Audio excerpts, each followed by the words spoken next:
Buenos días a todos, buen viernes. Bueno, algún tema que tal vez mencione, en virtud de que ayer no hubo conferencia y que vale la pena mencionar.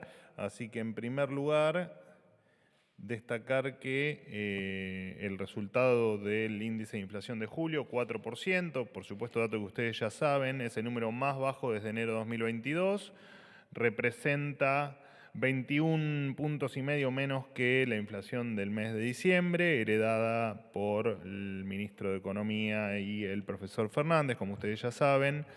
A modo de repaso, en diciembre tuvimos una inflación del 25,5%, en enero del 20,6%, en febrero del 13,2%, en marzo del 11%, en abril del 8,8%, en mayo del 4,2%, en junio del 4,6%, influida la suba con respecto al índice del mes anterior por el impacto en las correcciones tarifarias. En julio, que es este último dato, 4%. Vale destacar la inflación núcleo, que fue del 3,8%, esa inflación que no tiene en cuenta ni el impacto de los precios estacionales ni el impacto de los precios regulados. Y en la de alimentos fue del 3,2%, por debajo del índice general, que para nosotros es sumamente importante porque, por supuesto, es la inflación de la canasta de los más vulnerables o de los que menos tienen. Así que ese índice esté por debajo del general siempre es una buena noticia. Marcarles también que el mercado está viendo una desaceleración, o que la desaceleración de la inflación va a continuar.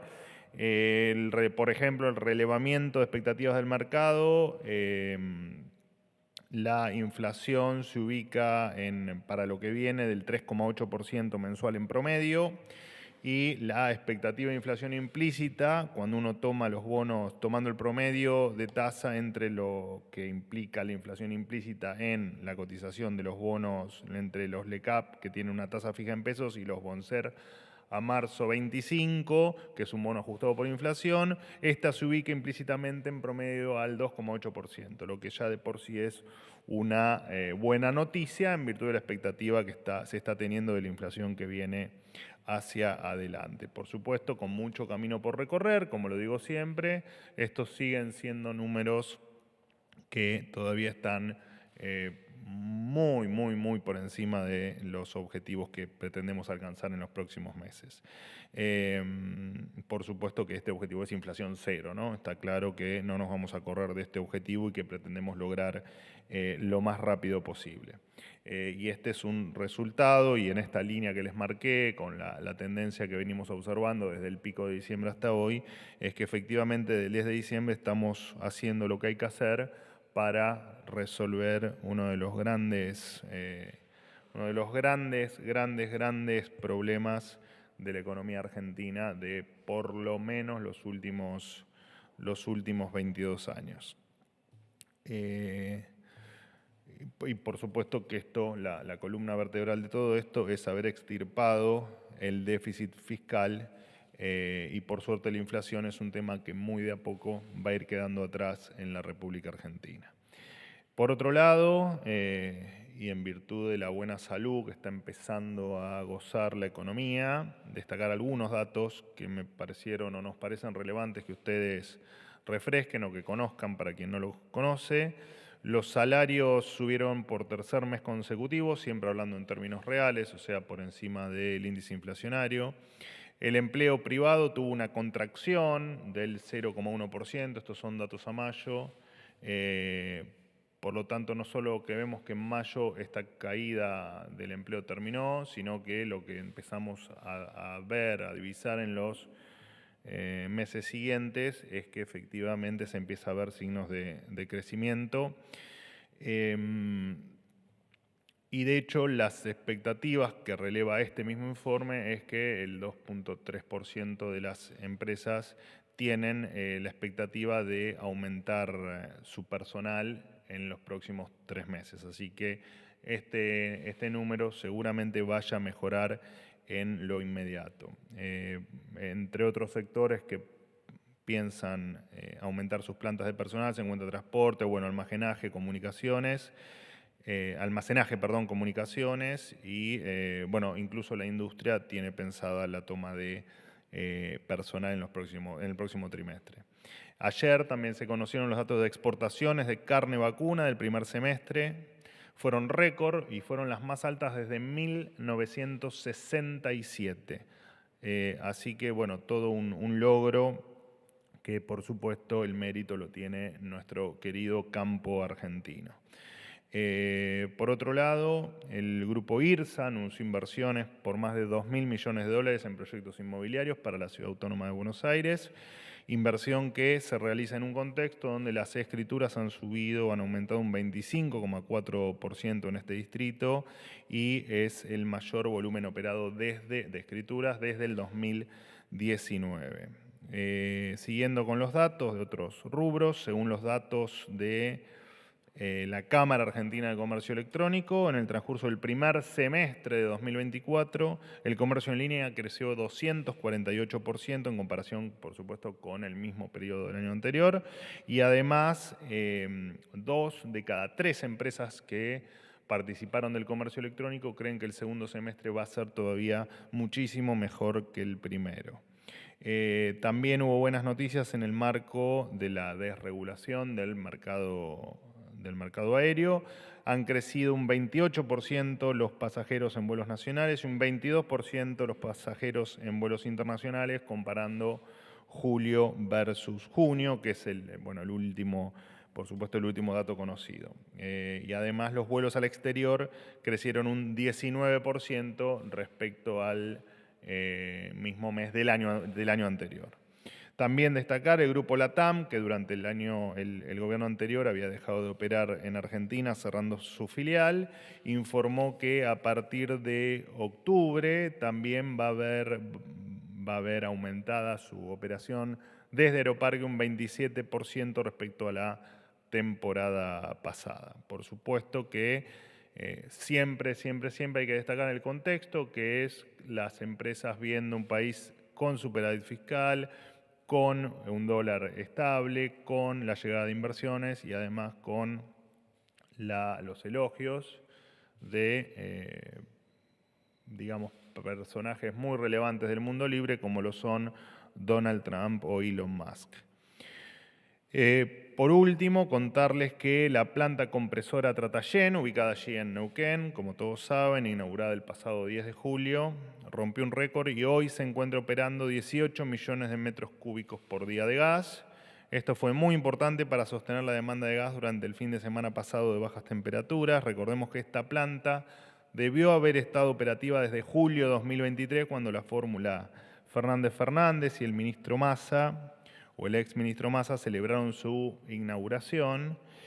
Sin embargo, por compromisos de pago no asumidos, esta administración tuvo que hacerse cargo, así que ya lo he dicho alguna vez, es la ironía de que del gasoducto Néstor Kirchner finalmente lo va a terminar el presidente Javier o el gobierno del presidente Milei. Por último, y en vísperas de lo que viene el domingo, feliz Día del Niño para todos, que todos los niños pasen una hermosa jornada el domingo próximo. He terminado. Soy todo oídos. ¿Cómo estás, Manuel? Buen día. Muy bien. ¿Cuánto tiempo sin vernos? No, estamos... Desde el martes. Claro, 2 días sin conferencia. Rodrigo Jorge de Radio Mitre, te hago 2 consultas, si es posible. La primera, estarás al tanto, ayer avanzó en diputados el proyecto de financiamiento para universidades públicas. Si bien no fue aprobado en su totalidad, pasa ahora al Senado. Bueno, le reclama al Estado o le impone al Estado hacer modificaciones presupuestarias a diciembre 2023. Esta iniciativa tuvo un respaldo bastante amplio con 177 votos afirmativos. ¿El presidente la va a vetar? Digo, teniendo en cuenta que se había dicho que toda iniciativa, toda medida que ponga en riesgo el déficit fiscal, el equilibrio de las cuentas, iba a ser anulada por el presidente, eliminada. Ayer legisladores, incluso de La Libertad Avanza, decían que está preparada esta intención del veto. Si podés decir cuál va a ser la decisión del oficialismo en caso de que prospere en el Senado. Y la segunda consulta tiene que ver nuevamente con la cuestión del expresidente Alberto Fernández. Son varios los sectores que están reclamando quitarle la pensión, quitarle la custodia. Desde el Estado ya ustedes aclararon que no se puede realizar eso. De hecho, Patricia Bullrich, recién en una conferencia de prensa a la que asistimos, dijo que el Estado va a mantener la custodia, pero hay proyectos en el Congreso del PRO, de la coalición cívica.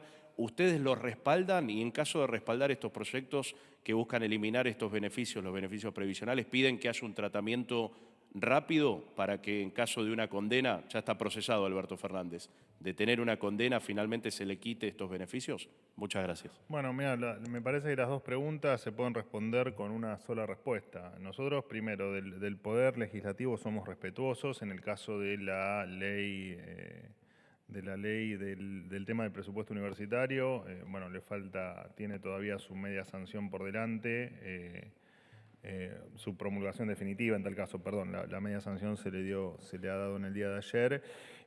Lo cierto es que nosotros siempre lo destacamos acá, nosotros hemos incrementado los gastos de funcionamiento, siempre estuvimos abiertos al diálogo, eso siempre iba a ser así y jamás estuvo en riesgo la educación pública menos aún o incluyendo, por supuesto, a las universidades. Así que no hay mucho para decir hasta que efectivamente, en tal caso, ese proyecto tenga sanción definitiva. En el caso de tener, perdón Manuel, si tiene sanción definitiva, ¿cuál va a ser la decisión del gobierno?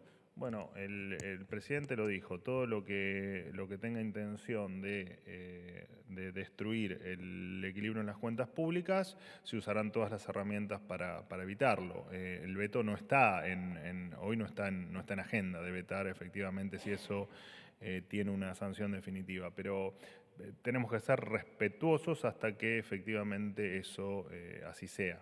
Modifica el presupuesto, ¿no? Todavía queda, bueno, pero por eso, vamos a ver cómo, no tenemos ni siquiera cuál es la sanción definitiva de la ley, así que cuando la tengamos lo podremos analizar, pero como premisa, el presidente tiene en claro que todo lo que vaya en línea con destruir el equilibrio en las cuentas será analizado su veto. Todo lo que se considere que no, por supuesto que se respetará la decisión del Poder Legislativo.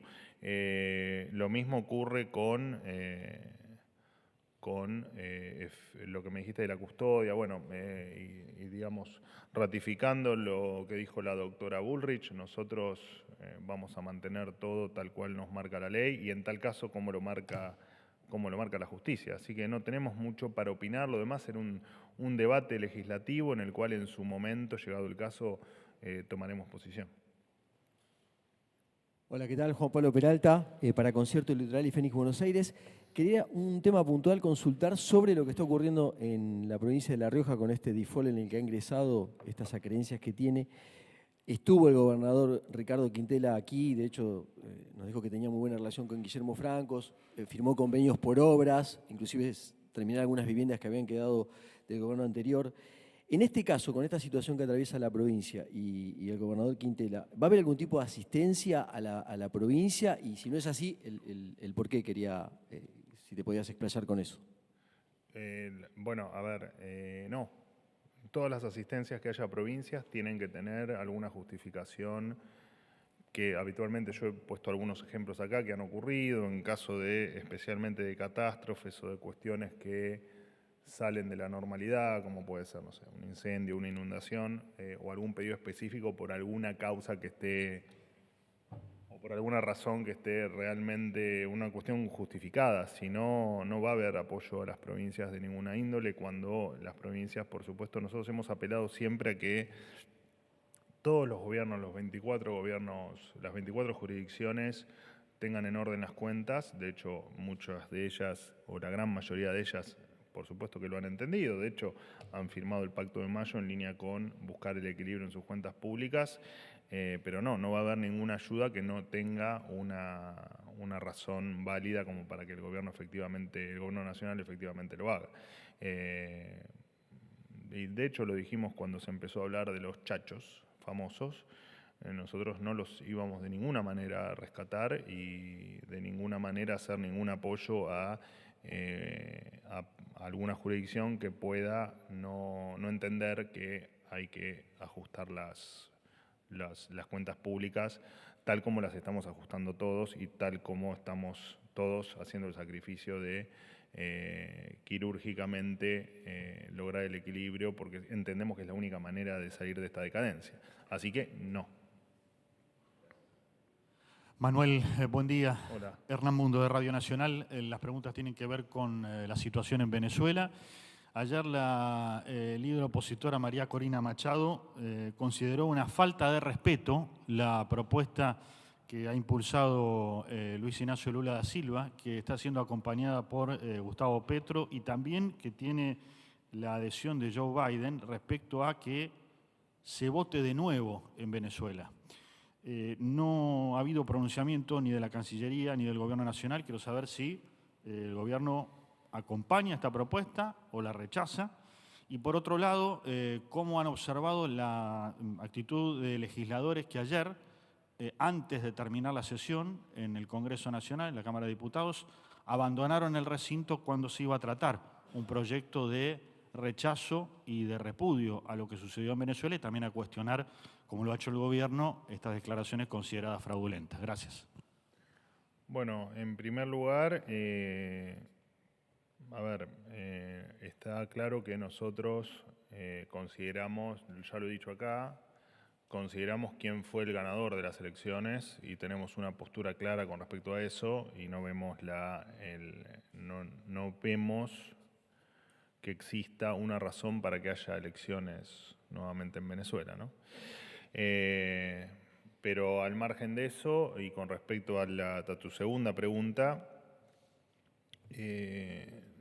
lo cierto es que, bueno, cada uno es, dentro de otro poder, es libre de hacer lo que le parezca mejor, y entendemos que para el kirchnerismo tal vez es difícil pronunciarse en contra de un dictador, pero bueno, son posturas, qué sé yo, cada uno hace lo que le parece mejor. ¿Qué tal? Buenos días. ¿Cómo andas, Fabián? Bien, Manuel. Fabián Waldman para FM La Patriada. Consultarte un par de cosas. En primer lugar, vos la semana pasada hablaste, al igual que hoy, y nombraste unos índices que estaban variando. Hablaste de la industria automotriz, que había crecido un 4%, creo que dijiste 3,8%. Se conoció el informe de la UI ayer, que revela que el 40% fue la caída interanual de la fabricación y producción de automotores, 30% en la gráfica, 25% en el textil. Si estos números tienen que ver con la realidad, lo que vos estás planteando de lo que le sucede a todos los argentinos en estos momentos, eso es una de las preguntas. Por otro lado, contestarte cómo el gobierno entiende que la clase media va a poder afrontar los aumentos de tarifas. Se conoció en el día de ayer el posteo de un periodista, Tony Coleman, que de 20.000 pesos pasó a pagar 200.000 por el mismo servicio de la luz. Y si me permitís una tercera también vinculada al tema económico, el gobierno en los últimos 2 meses consumió más de 12.000 millones de dólares en sostener la brecha cambiaria, así como también gastó 100.000 millones de pesos, le dio a la CIDE. ¿Hay plata para algunos sectores y para otros no en estos momentos? Gracias. Bueno, creo que la última pregunta me la has hecho en otro momento, ahora te la paso a contestar. Con respecto al informe de la UIA, vos marcás que son datos interanuales y la verdad es que no lo leí el informe, pero bueno, es probable que los datos sean correctos, siempre dentro del sector de la industria y al menos los que vos me manifestaste recién, y entiendo que el último año, por supuesto, ha sido de contracción en la industria, así que no hay mucho para que pueda rebatirte, porque efectivamente no te olvides que el año pasado, más allá de que algunos evidentemente lo han olvidado, ha sido un año espantoso en términos de actividad económica también, ¿no? Entonces, bueno, estamos sufriendo todavía el coletazo de todo el desastre que venía ocurriendo en Argentina. Con respecto a tu pregunta, a tu segunda pregunta, es una pregunta retórica, digamos, porque en definitiva, ¿cuál sería la respuesta, no? La respuesta es cómo va a pagar la gente, cómo va a pagar la gente. Habiendo 15 millones de medidores o de servicios de luz domiciliaria, no sé. ¿Qué te tengo que responder? No, te pregunto, por ahí una respuesta sería como la que dio Mauricio Macri en su presidencia: usen más abrigo y dejen de consumir gas o luz, no sé. ¿Vos me ves contestando eso? No, te pregunto, pero ¿cómo lo van a resolver la Vos gente? estás abrigado igual, Yo estás yo queriendo tengo pagar frío. menos de luz, Yo estás yo queriendo tengo pagar frío, menos de pero al luz. margen de eso, ¿cómo pensás que la clase media va a afrontar si efectivamente tiene que recurrir a sus ahorros para pagar los servicios? Bueno, yo creo que yo creo que hay un convencimiento de que hay cosas que en la Argentina no funcionaban y una de esas cosas que efectivamente no funcionaba era el sistema energético en Argentina, especialmente el sistema eléctrico, donde vos sabés muy bien y todos saben muy bien que hubo un nivel de desinversión en los últimos 20 años que pulverizó el sistema energético. Ni hablar cuando uno habla de, por ejemplo, los 30.000 millones de dólares de déficit energético que tuvo la Argentina en los últimos 30 años, que estamos corrigiendo y que de hecho ese número ya es positivo y ya es superavitario. Los salarios reales están mejorando, pero más allá de eso, que son datos que tal vez no te convenzan en la respuesta, lo cierto es que los argentinos estamos convencidos de que había precios muy distorsionados y regulados de una manera que, digamos, la economía básicamente ajusta por dos variables, una es por precio y otra es por cantidad. Cuando vos sostenés el precio, indefectiblemente ajusta por cantidad. Entonces, si vos tenés un precio fijo, un precio que es inferior al real, lo que te ocurre es que a vos te afectan las cantidades. Entonces, a mismo precio, lo que te ocurre es que te van a bajar las cantidades ofrecidas, entendiendo las cantidades ofrecidas como la eficiencia o lo que puede ofrecer el sistema energético. Entonces vos lo que tuviste fueron tarifas fijas versus cantidades que cada vez fueron menos y que nos fuimos quedando sin energía. Al punto te digo que en promedio en los últimos 10 años hemos tenido un déficit de 3.000 millones de dólares por año o 30.000 millones de dólares, como te decía en todo el periodo. Y me parece que hay un convencimiento de que efectivamente las tarifas tenían que tener una corrección. Así que lo demás preguntáselo a la gente. Te hago una acotación. El presidente Javier Milei, en la previa de la campaña electoral, reiteró en varias oportunidades que no iba a haber ningún aumento, me refiero en particular, habló sobre los boletos de colectivo que aumentaron esta semana, hasta que, se lo dijo de una manera bastante efusiva a Johnny Viale en un reportaje, no iban a aumentar el transporte de colectivo hasta que no aumentara el salario. Se lo dijo 2 veces en el mismo reportaje. Lo mismo creo que apuntaba con respecto a las tarifas. ¿Qué hay para decirle en ese sentido a la gente que había una promesa de campaña que en la realidad no se verificó? Bueno, también decían, y creo que vos fuiste uno de ellos, que apenas asuma Milei, el boleto de tren iba a costar 1.000 pesos o 1.100 pesos. Todavía salía en las pantallas de trenes y en muchos carteles que estaban cercanos a los colectivos. Se han dicho muchas cosas y lo cierto que para nosotros la tarea más urgente y más fundamental era fulminar el peor impuesto que carga la economía argentina y por ende todos los ciudadanos, que es la inflación. Y efectivamente, digamos, me parece que tenés una percepción apocalíptica del aumento de tarifas y me parece que estás equivocado. Última pregunta. Sí. Esta semana estuvo en el candelero el hecho de que ya se devengaron 80.000 millones de pesos de los 100.000. Claro, así que te quería consultar por eso. Porque todos los gastos que transfiere el Tesoro en concepto de gastos reservados siempre son devengados. Bueno, eso se lo tenés que preguntar. Entiendo que no, a mí es saber y entender, pero es un tema que esta fantasía que hay de que los fondos reservados se usan de manera libre y sin ningún tipo de control es falso y hay que eliminar ese mito.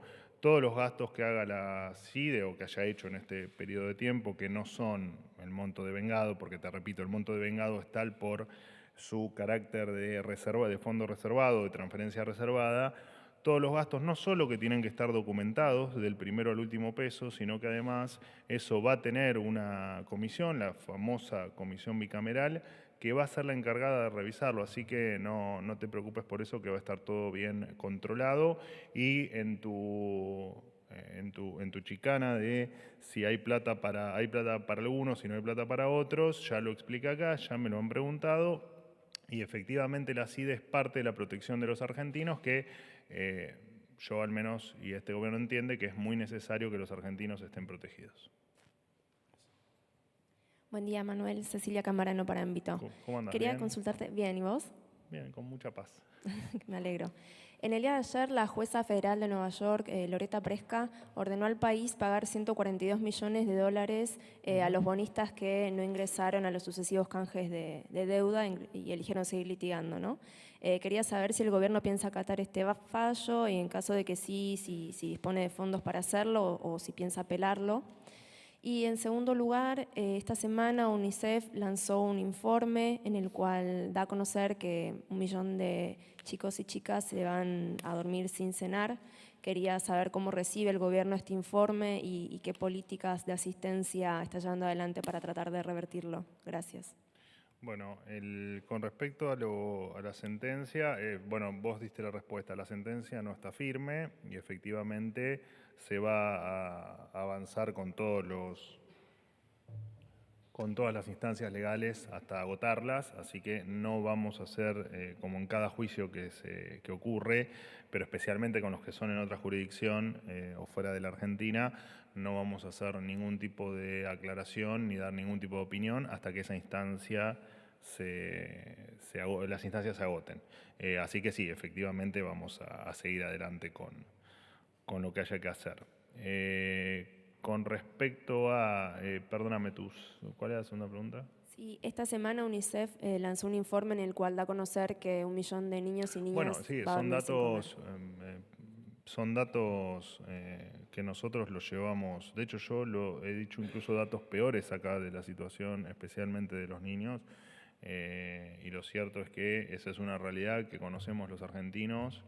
Vos como periodista, yo en mi momento también como parte de los medios y hoy como parte del gobierno sabemos de la situación social de la Argentina, lo tenemos más claro que nadie, qué es lo que pasa, y por eso es que le damos tanta relevancia al Ministerio de Capital Humano y por eso es que, como dijimos desde el 11 de diciembre en esta sala y como lo dijo siempre el presidente, para lo único que efectivamente puede haber algún tipo de movimiento de fondos adicionales es siempre con el presidente siempre dijo, ¿no? El que tiene la chequera para asistir a todo lo que crea necesario es la ministra Petovelo, porque precisamente el problema que tenemos con la pobreza, especialmente en la pobreza infantil o la que nosotros denominamos pobreza infantil, que son los menores de 14 años, y dentro de esa pobreza lo que es mucho más crudo, que es la indigencia, que es el número que vos te referís, ¿no? La indigencia, que es los que no llegan a completar la canasta básica alimenticia, no la canasta básica total, efectivamente son prioridad para nosotros y por supuesto que están todos los recursos del Ministerio de Capital Humano abocados a que esas cifras mejoren en un contexto donde por supuesto la devastación es tal que es un trabajo arduo, pero que es nuestra prioridad hoy en el gobierno es efectivamente erradicar la indigencia y la pobreza, pero mucho más aquellas que involucran a los niños, y ni hablar este comentario en vísperas del Día del Niño. Así que te agradezco también la pregunta. ¿Algo más? Hasta luego.